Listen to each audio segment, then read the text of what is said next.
नमस्कार, मैं रचना शर्मा। चढ़ती कला टाइम टीवी देख रहे सभी दर्शकों का स्वागत करती हूं। आप देख रहे हैं हिंदी के समाचार। समाचारों की शुरुआत से पहले एक नजर आज की मुख्य सुर्खियों पर।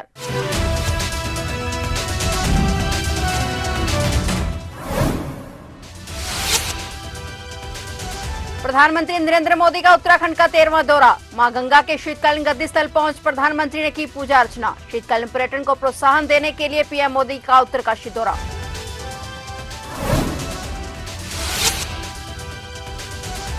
विदेश मंत्री एस जयशंकर की कश्मीर को लेकर दो टूक। चुराए हिस्से की वापसी से कश्मीर मुद्दे का होगा समाधान। विदेश मंत्री जयशंकर ने पहले भी पीओके पर दिए बेबाक बयान।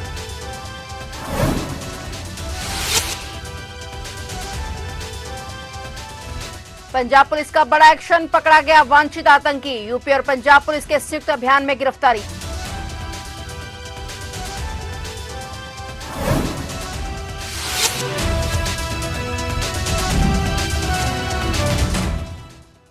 और अब समाचार विस्तार से।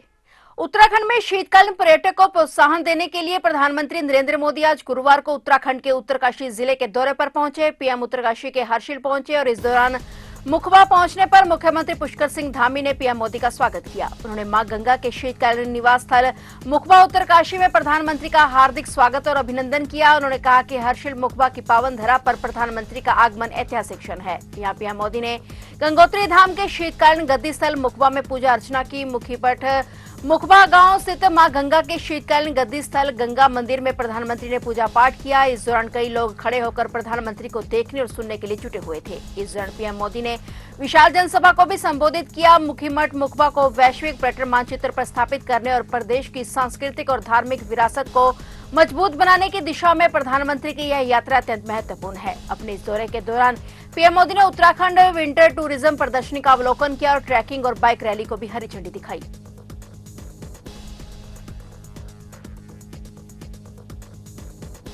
विदेश मंत्री एस जयशंकर ने कश्मीर की स्थिति और भारत सरकार की ओर से उठाए गए कदमों के बारे में खुलकर बात की। उन्होंने जम्मू कश्मीर से अनुच्छेद 370 को हटाना, कश्मीर में विकास और आर्थिक गतिविधि, सामाजिक न्याय की बहाली और साथ ही केंद्र शासित प्रदेश में चुनाव कराने जैसे मुद्दों पर बात की। उन्होंने ये भी कहा कि जम्मू कश्मीर का केवल वह हिस्सा समस्याओं के पूर्ण समाधान से बचा हुआ है जो भारत के पड़ोसी पाकिस्तान के कब्जे में है। जिस पर पड़ोसी मुल्क ने अवैध रूप से कब्जा कर रखा है, उसकी वापसी से हर चीज का समाधान हो जाएगा। उन्होंने लंदन के चैथम हाउस में बोलते हुए यह टिप्पणी की। कश्मीर के मुद्दों पर बारे में पूछे जाने पर विदेश मंत्री जयशंकर ने कहा कि देखिए, कश्मीर में वास्तव में हमने बहुत काम किया है। मुझे लगता है कि हमने इसके अधिकांश मुद्दों को हल करने का काम किया है। मुझे लगता है कि अनुच्छेद 370 को हटाना पहला कदम था और फिर कश्मीर में विकास और आर्थिक गतिविधि और सामाजिक न्याय को बहाल करना दूसरा कदम था और चुनाव कराना जिसमें बहुत अधिक मतदान हुआ, लोगों ने बड़ी संख्या में चुनाव प्रक्रिया में हिस्सा लिया, हर वर्ग ने मतदान किया, यह तीसरा कदम था। मुझे लगता है कि हम जिस हिस्से का इंतजार कर रहे हैं वह कश्मीर के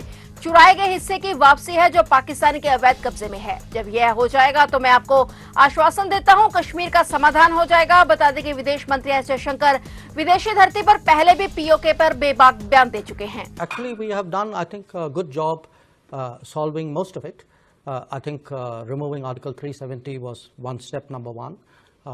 Then restoring growth and economic activity and social justice in Kashmir was step number two. Holding elections, which were done with a very high turnout, was step number three. I think the part we are waiting for is the return of the stolen part of Kashmir, which is on the under illegal Pakistani occupation. When that's done, I assure you, Kashmir solved.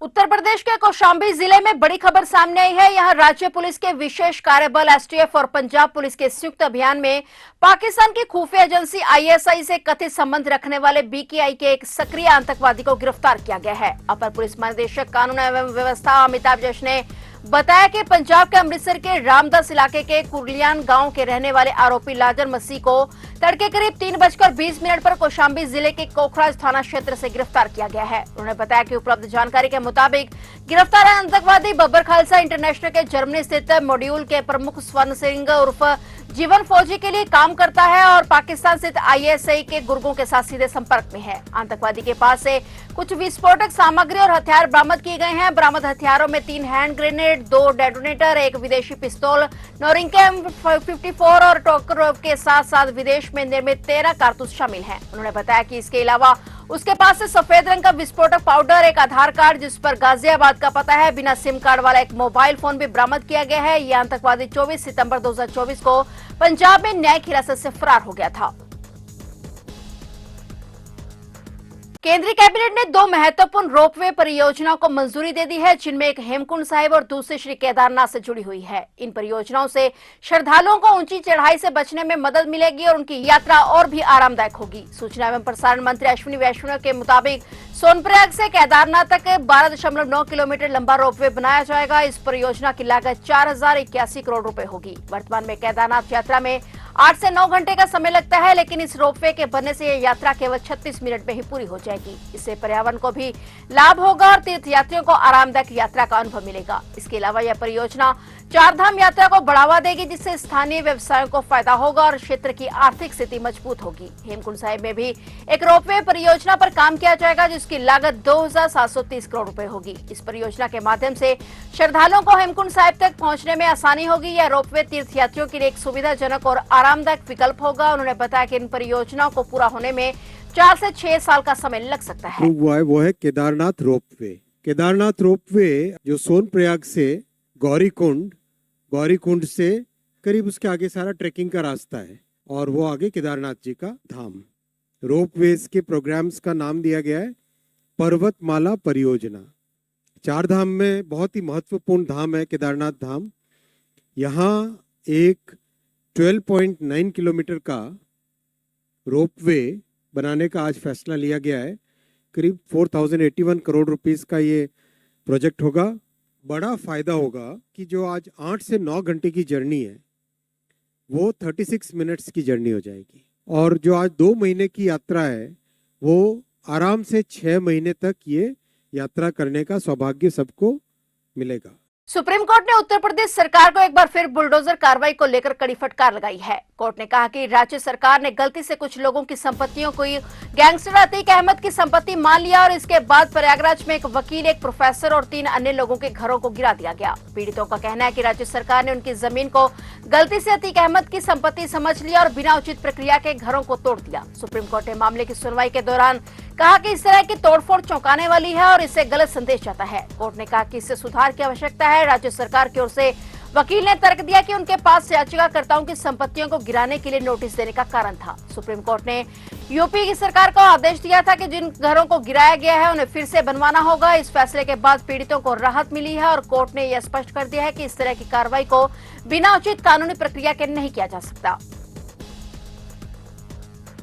Bihar में नवादा जिले के नारदीगंज थाना क्षेत्र में बिजली का current लगने से एक महिला और उसके 2 बच्चे समेत 4 लोगों की दर्दनाक मौत हो गई। वहीं हादसे के बाद मौके पर चीख पुकार मच गई। पुलिस सूत्रों ने बताया कि एक यात्री बस राजगीर से खिजरा सराय रोड की तरफ जा रही थी और राजीव नगर के समीप राजगीर खिजरा सराय मार्ग पर एक पेड़ गिरने के चलते हाई टेंशन बिजली तार टूटकर गिरा हुआ था और बस खड़ी होने के बाद यात्री नीचे उतरे थे। इस दौरान एक महिला अपने बच्चों के साथ गुजरने लगी और करंट की चपेट में आ गई। उन्हें बचाने के लिए ट्रक चालक निकला और वह भी करंट की चपेट में आ गया। इस घटना में 3 लोगों की मौके पर ही मौत हो गई, जबकि एक व्यक्ति की मौत अस्पताल ले जाते समय रास्ते में ही हो गई। घटना की सूचना मिलने के बाद मौके पर पहुंची पुलिस ने शवों को कब्जे में लेकर पोस्टमार्टम के लिए भेज दिया है।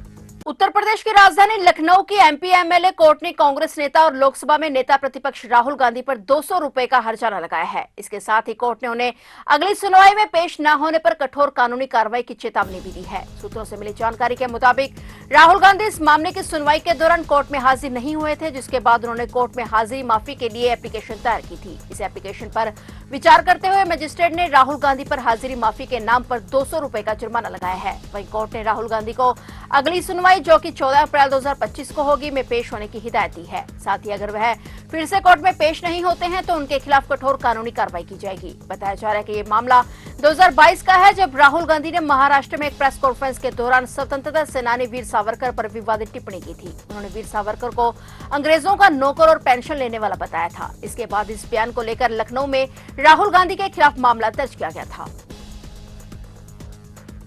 नोएडा के थाना सेक्टर 63 स्थित बहलोलपुर के पास चोटपुर में स्थित झुग्गी झोपड़ी कॉलोनियों में अचानक भीषण आग लग गई, जो सिलेंडर फटने से लगी आग ने देखते ही देखते विकराल रूप धारण कर लिया। झुग्गियों में रह रहे लोगों ने किसी तरह बाहर निकलकर अपनी जान बचाई। सूचना मिलते ही कई थानों की पुलिस और दमकल की गाड़ियां मौके पर पहुंची और आग बुझाने का काम शुरू किया गया, लेकिन आग पर काबू पाने से पहले 2 दर्जन झुग्गियां पूरी तरह से जलकर खाक हो चुकी थी। इस घटना में किसी तरह की जनहानि की जानकारी नहीं मिली है। आग लगने से मौके पर अफरा तफरी मच गई। सूचना पर सेक्टर 63 थाना पुलिस समेत कई थानों की पुलिस फोर्स और पुलिस के अलावा अधिकारी और दमकल विभाग की दर्जनों से अधिक गाड़ियां मौके पर पहुंची हुई हैं। पुलिस के मुताबिक इस भीषण अग्निकांड में कई सिलेंडर फटे हैं, जिस कारण आग ने विकराल रूप ले लिया। दिल्ली में एक हैरान कर देने वाली घटना सामने आई है, जिसमें एक महिला ने शराब के नशे में ड्यूटी पर जा रहे भारत तिब्बत सीमा पुलिस के जवानों से बहस की। यह बहस दिल्ली के एक हाईवे के बीच में हुई। रिपोर्ट्स के मुताबिक महिला ने बार-बार जवानों की बस के आगे अपनी कार रोककर ड्राइविंग में रुकावट पैदा की। आरोप है कि महिला शराब के नशे में गाड़ी चला रही थी। लोगों ने जवानों के साथ दुर्व्यवहार करने के लिए महिला के खिलाफ सख्त कार्रवाई की मांग की है। महिला सफेद रंग की हुंडई क्रेटा चला रही थी और महिला ने सड़क के बीच में हंगामा किया और जवान उसे सड़क पर गाड़ी चलाने में बाधा डालने के लिए सवाल करते नजर आए। सड़क पर महिला और जवानों के बीच बहस के कारण बड़ा ट्रैफिक जाम लग गया और वीडियो में महिला एक जवान को धमकी देते हुए भी दिखाई दे रही है कि सड़क पर लापरवाही से गाड़ी चलने के लिए उसके खिलाफ कार्रवाई करेगी। और हालांकि जवान ने उसे जवाब दिया कि मुख्यमंत्री की गाड़ी भी सड़क पर नियमों और विनियमों के साथ चलती है और उसे भी सड़क पर गाड़ी चलाते समय सभी नियमों और विनियमों का पालन करना चाहिए। तो आप देख रहे थे हिंदी के समाचार, और नए समाचारों के साथ फिर से हाजिर होंगे। तब तक के लिए देखते रहिए चढ़ती कला टाइम टीवी।